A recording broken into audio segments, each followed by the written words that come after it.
Assalamualaikum warahmatullahi wabarakatuh. Selamat pagi, mahasiswa Nahdlatul Ulama Blitar,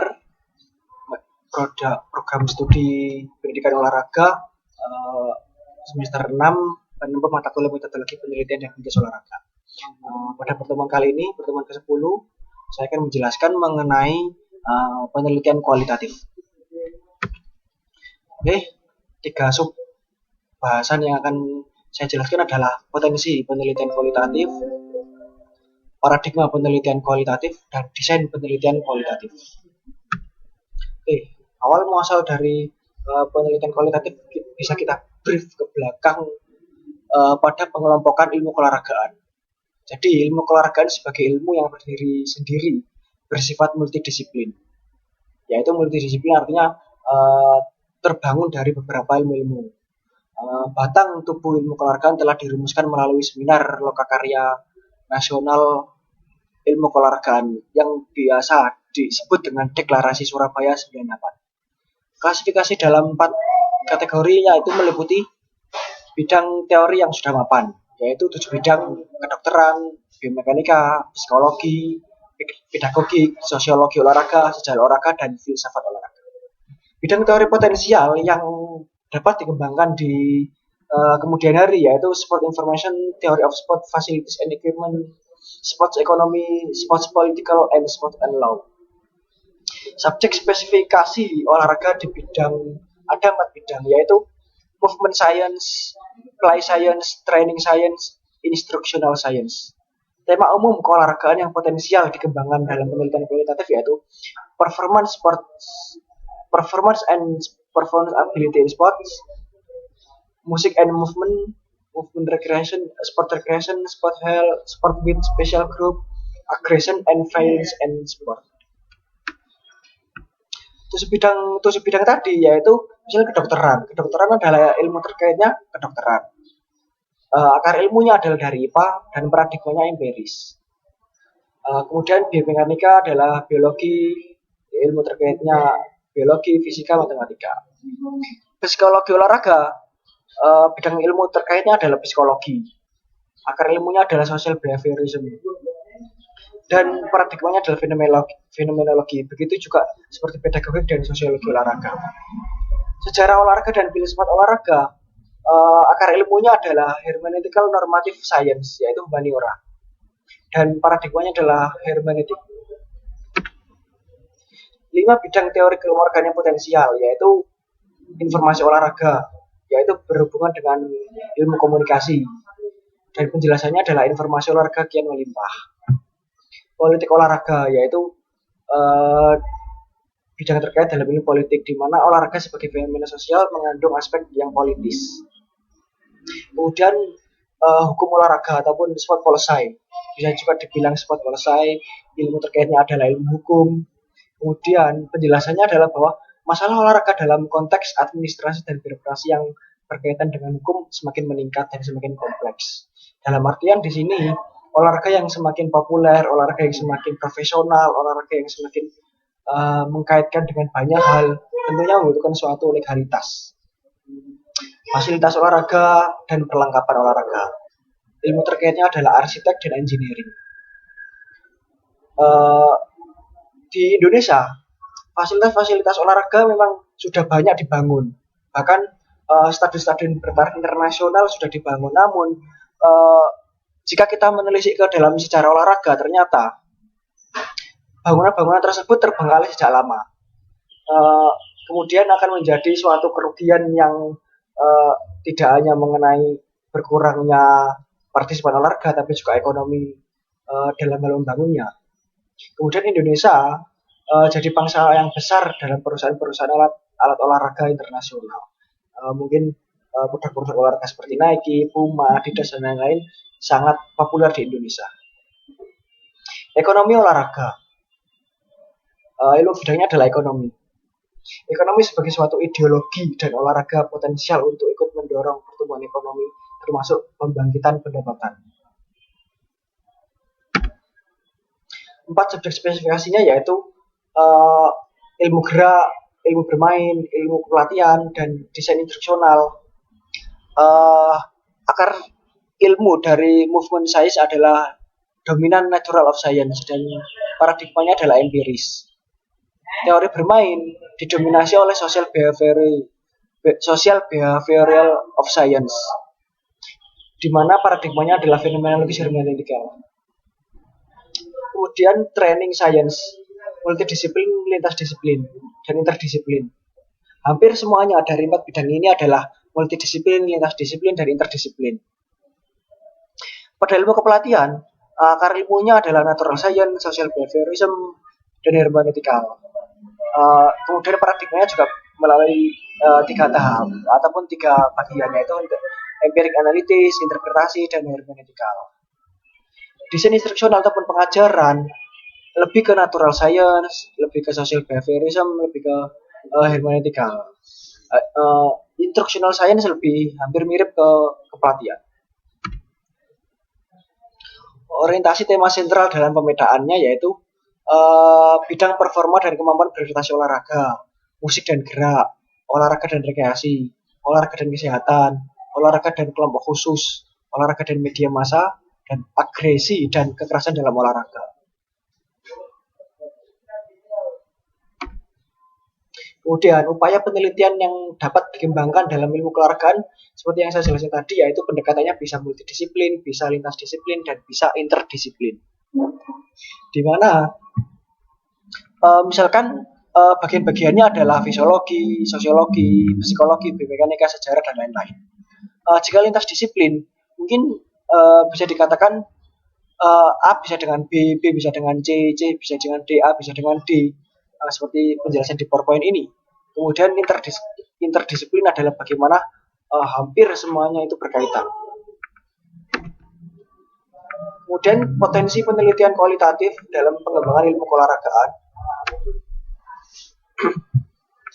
Jadi metode pengembangan ilmu keolahragaan secara epistemologis, metode untuk memperoleh atau mengembangkan pengetahuan dalam ilmu keolahragaan dapat diklasifikasikan dalam 3 paradigma, yaitu positivistik, fenomenologis, dan hermeneutika normatif.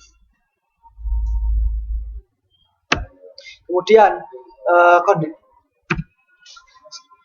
secara positivistik yaitu lazim diterapkan umum pada rumpun IPA. Fenomenologis yaitu diterapkan pada rumpun sosial, dan hermeneutika lazim diterapkan pada rumpun ilmu humaniora.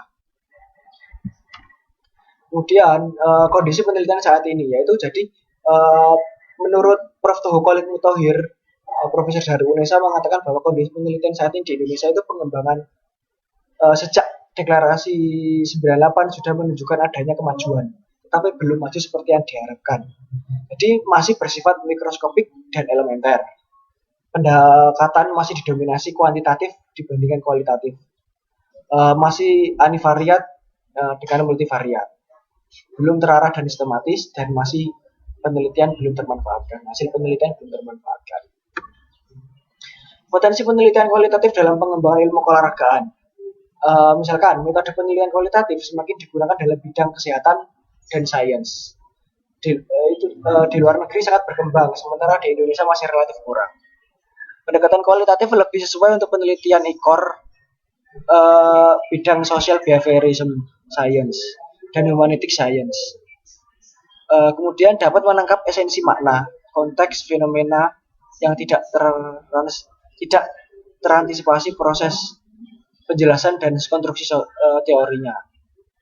Munculnya tokoh-tokoh peneliti muda yang kompeten di bidang penelitian kualitatif menjadi angin segar bagi penelitian kualitatif dalam bidang olahraga di Indonesia. Kemudian tingginya minat partisipasi peneliti muda juga kabar gembira bagi perkembangan ilmu keolahragaan di Indonesia. Pendekatan kualitatif penting dalam peranan dalam penelitian kualitatif. Ternyata itu penting dalam menyusun suatu grounded teori ataupun bangunan teori. Pentingnya bangunan teori mencakup bidang perumusan teori dan indigenisasi teori. Perumusan teori yaitu kegiatan untuk merumuskan teori hingga saat ini belum dipahami dan masih merupakan kegiatan yang langka. Kegiatannya dilakukan masih sepotong-sepotong ataupun parsial dan masih sebatas mendeskripsi dan menafsirkan saja dan sangat kurang kritis. Pemikiran skeptis cenderung tidak percaya dan dialektik antara pengetahuan dan kepentingan, antara harapan dan kenyataan masih belum tampak menonjol. Pentingnya grande teori yaitu indigenisasi teori, di mana adanya upaya untuk merumuskan teori-teori ilmu sosial baru yang relevan dengan latar belakang budaya. Ada gerakan untuk menolak teori yang bersifat ahistoris dan berasal dari barat, namun mereka tidak menguasai kemampuan dan teknik untuk membangun teori. Banyak hasil penelitian empirisnya tidak pernah membuahkan kerangka teori baru yang relevan dengan kondisi budaya barat, budaya masyarakat. Gerakan pemikiran untuk menemukan teori pribumi yang sesuai budaya masyarakat disebut indigenisasi.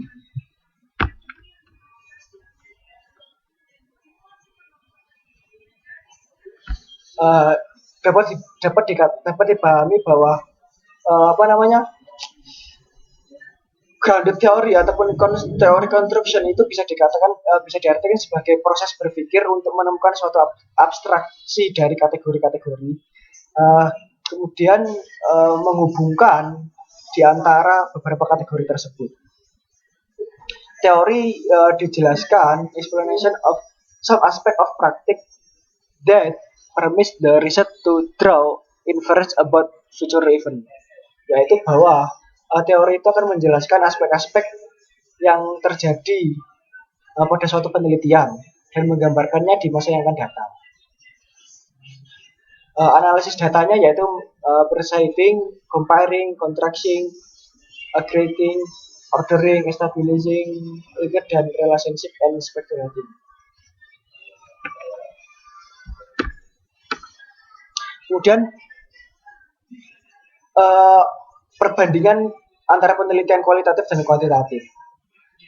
Pada penelitiannya hipotesis, pendekatannya misalnya kualitatif yaitu induktif, kuantitatif deduktif, sampelnya purposive, kuantitatif random large.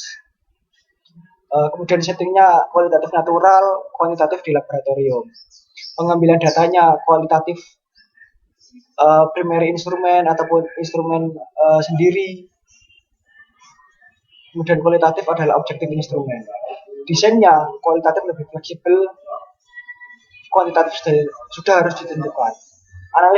Analisis datanya kualitatif lebih ke deskriptif interpretatif, kuantitatif lebih ke statistik, metode statistik.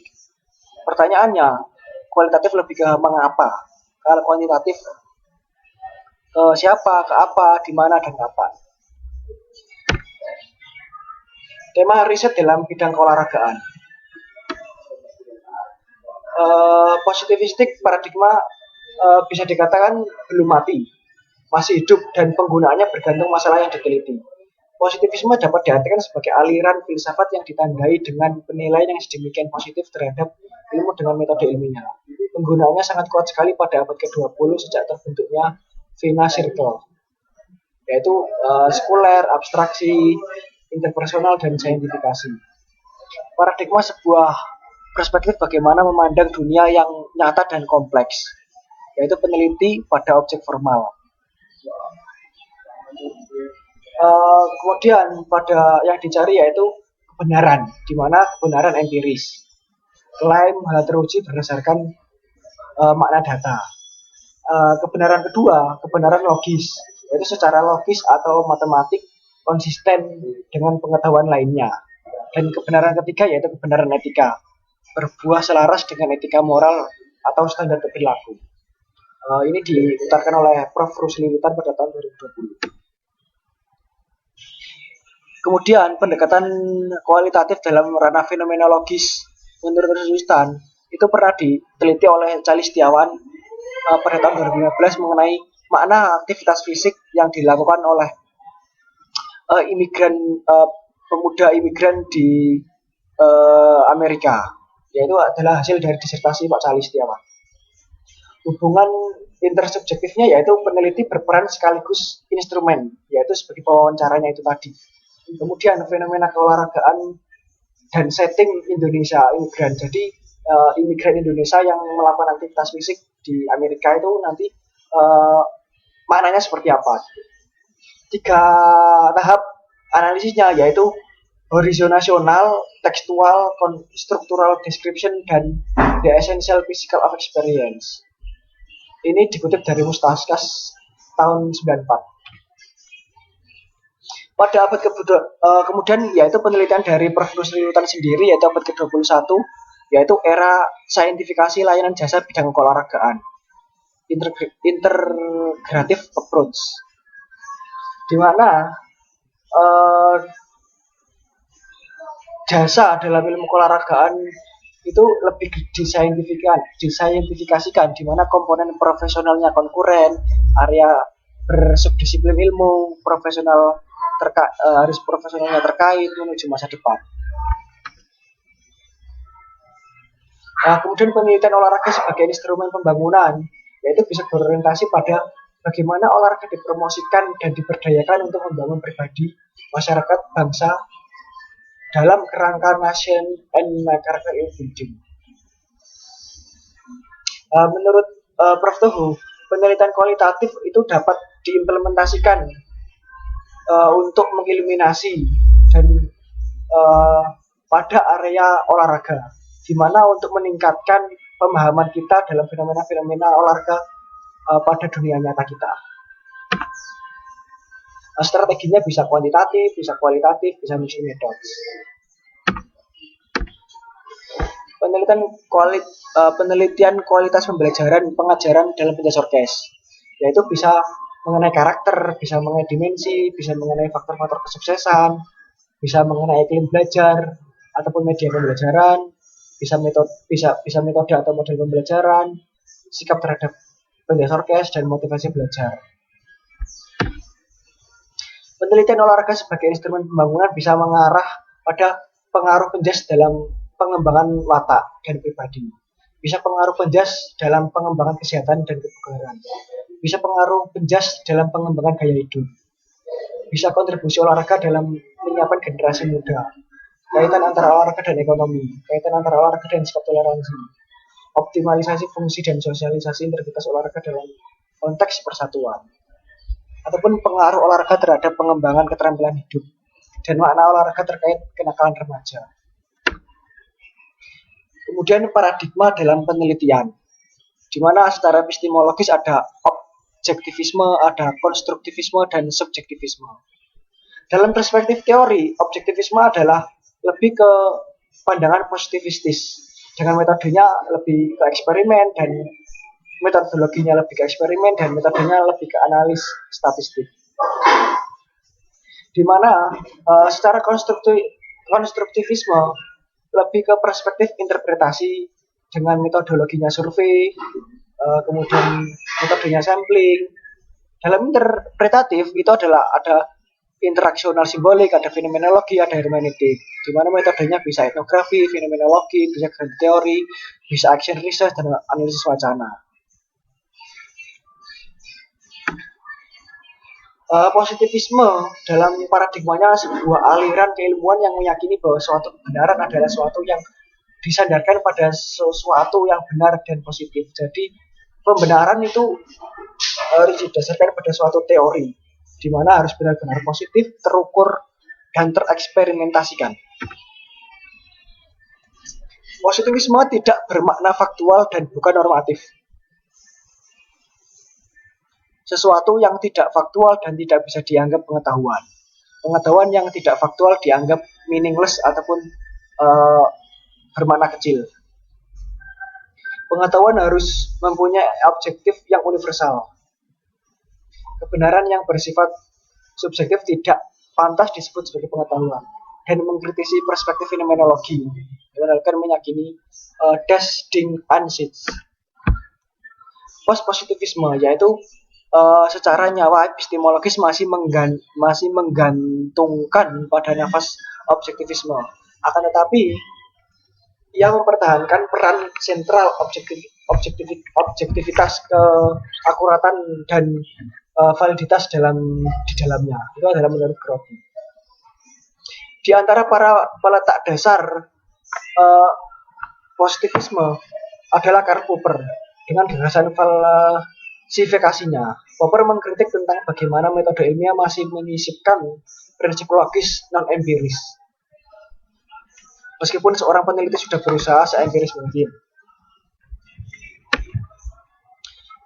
Problematika di balik metodologi penelitian. Paradigma penelitian lebih mengarah kepada apakah suatu proses penelitian dikerangkai oleh positivisme atau non-positivisme.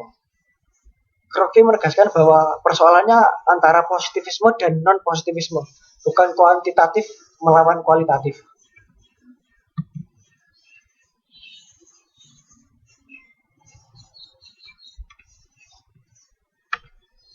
Kemudian saya akan menjelaskan lebih ke makna dari penelitian kualitatif yang saya dapat dari Pak Cali Setiawan, dosen dari FIK UNY. Apa itu penelitian kualitatif? Secara parsial, penelitian sendiri adalah aktivitas yang dilakukan oleh seorang yang terlatih. Jadi, kegiatan penelitian harus dilakukan oleh orang yang sudah terlatih, sudah orang yang kompeten, untuk memproduksi ilmu pengetahuan melalui prosedur yang tidak selalu sistematis. Kemudian kualitatif merujuk pada kualitas, artinya karakteristik yang melekat, fenomenal ataupun esensial dari suatu hal. Buku The Second Book of Qualitative Research edisi yang kelima, jadi Denzin dan Lincoln telah mengembangkan suatu pendekatan klasik inovatif penelitian kualitatif secara ekstensif dalam 5 edisi dalam rentang waktu 25 tahun, di mana setiap edisi itu berjumlah lebih dari 1.500 halaman. Definisi konseptual dari kualitatif sendiri yaitu aktivitas dalam konteks dan situasi tertentu yang menempatkan peneliti di dalam dunia. Praktek interpretasi material untuk membuat dunia terlihat dan mentransformasikannya. Dunia ini tidak dijadikan dalam seperangkat representasi catatan lapangan. Dunia ini dijadikan dalam seperangkat representasi, yaitu melalui catatan lapangan, wawancara, percakapan, dan lain-lain. Kemudian naturalistik, yaitu meneliti berbagai hal dalam keadaan yang apa adanya dalam kondisi yang alamiah. Interpretatif menafsirkan fenomena sebagaimana dinamika oleh manusia. Definisi operasional atau fungsi pengoperasionalnya, penelitian kualitatif memotret tindakan sosial, terjun secara nyata di lapangan, mengubah tindakan sosial menjadi materi empiris, menafsirkan fenomena sebagai makna dari atas fenomena yang dihadirkan oleh aktor sosial, kemudian mentransformasikan dalam suatu representasi dalam pengembangan pengetahuan, dan tindakan sosial ini menjadi lebih diketahui oleh umat manusia.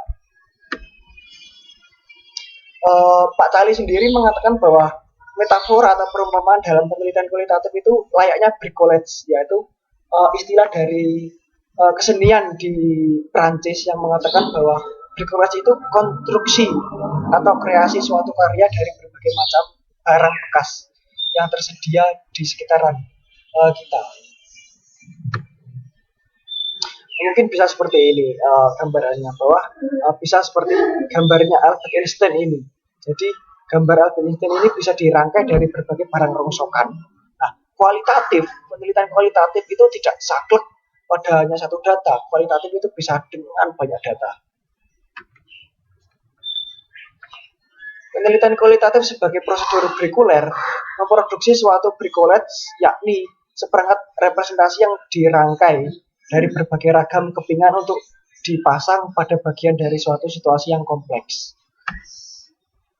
Metode kualitatif yaitu suatu prosedur untuk mengkreasi karya penelitian kualitatif. Prosedurnya bisa mengidentifikasi masalah, kemudian merumuskan pertanyaan penelitian, mengumpulkan data, menganalisis data, dan mempresentasikan hasil. Contoh penelitian kualitatif yang cukup fenomenal yaitu gelandangan perempuan, bagaimana dan mengapa mereka bisa menjadi gelandangan. Kemudian insomnia, bagaimana insomnia dialami, apa makna insomnia bagi penderita insomnia. Kemudian makna bagi orang kidal, bagaimana orang-orang kidal itu mengalami marginalisasi di masyarakat.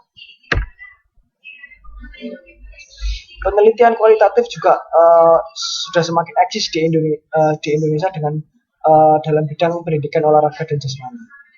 studi fenomenologi atas makna olahraga bagi anak-anak muda transnasional misalkan. Kemudian penerimaan sosial anak dengan disabilitas dalam konteks pendidikan jasmani.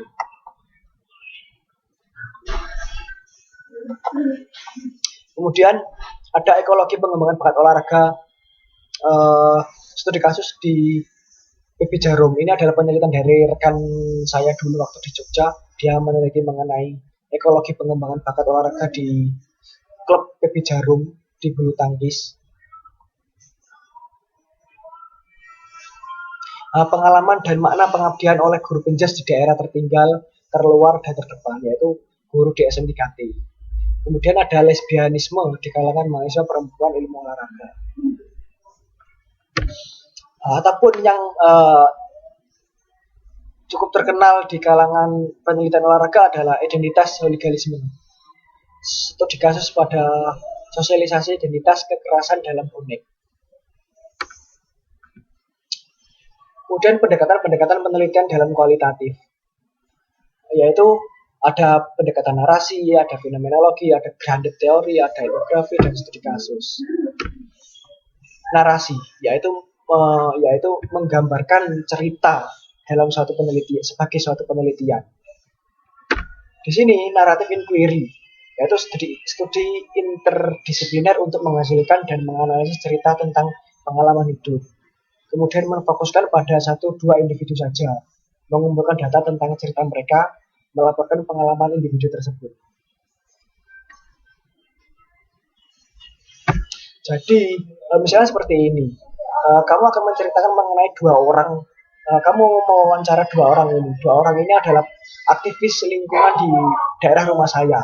Jadi, bagaimana dia itu merawat pantai, bagaimana membersihkan pantai, kenapa kok dia mau membersihkan pantai, itu adalah bagaimana kemudian dinarasikan. Narasi bisa melalui 2 pendekatan, yaitu pendekatan naratif dan analisis naratif dan menggunakan paradigma berpikir untuk menciptakan tema-tema dan mengumpulkan deskripsi pariwisata atau kejadian dan kemudian menyusun menjadi suatu cerita berdasarkan dari sebuah tema. Ataupun pendekatan kedua, yaitu seperti menulis biografi, autobiografi, sejarah hidup, dan oral history. Kemudian fenomenologi, yaitu penelitian yang menggambarkan pengalaman hidup seorang, experience. Fenomenologi, yaitu konsepnya studi fenomenologi menggambarkan makna yang dibangun oleh beberapa individu atas pengalaman yang dilakoninya tentang suatu konsep fenomena. Menggambarkan apa yang dimiliki bersama oleh individu-individu sebagaimana mereka mengalami suatu fenomena. Mereduksi pengalaman tersebut menjadi esensi universal. Fenomenologi transendental, yaitu jawab di bidang psikologi biasanya. Interpretasi peneliti terhadap pengalaman partisipan. Dan kemudian secara transendental, yaitu dirasakan sebagai sesuatu yang baru, sebagaimana baru pertama kali dilihat. Kemudian deskripsi tekstural dan struktural. Kemudian fenomenologi hermeneutik, yaitu berorientasi pada pengalaman yang dilakoni dan menafsirkan teks dalam hermeneutik. Tidak ada prosedur standar, menentukan fenomena yang menjadi minat, merefleksikan tema-tema yang esensial, kemudian menuliskan deskripsi fenomena tersebut, menjaga keseimbangan bagian-bagian dengan keseluruhan deskripsi. Lebih dari deskripsi, yaitu fenomena adalah proses interpretasi makna atas pengalaman yang dilakoni tersebut. Kemudian grounded teori. Grounded teori konsepnya adalah tidak hanya sekedar deskripsi atas pengalaman naratif dan fenomenologi, tetapi grounded teori berupa menghasilkan ataupun menemukan suatu teori baru. Teori ini adalah skema analitis abstrak terhadap suatu proses.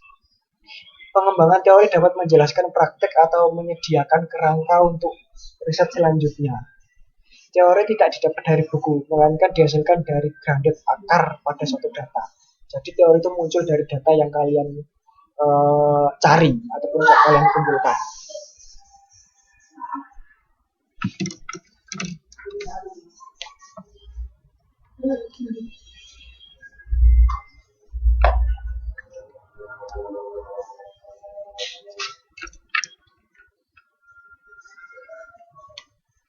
Oke, saya lanjutkan. Uh, Kemudian grounded uh, pengembangan teori dapat menjelaskan praktek atau menyediakan kerangka untuk riset selanjutnya. Teori tidak dapat dari buku dan tadi data didapat dari tindakan, interaksi, dan proses sosial.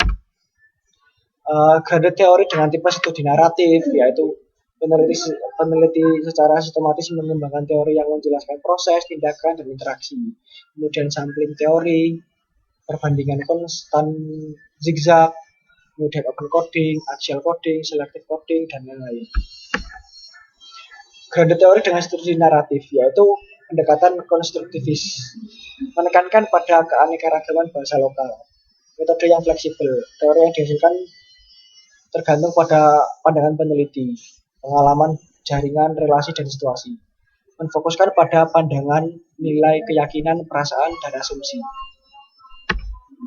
Kemudian penelitian etnografi, yaitu cara menggambarkan cara hidup seseorang, di mana konsepnya adalah mendeskripsikan dan menafsirkan pola-pola nilai, perilaku, kepercayaan, dan bahasa yang dipelajari, yang kemudian dipraktikkan bersama-sama pada suatu kelompok kultur.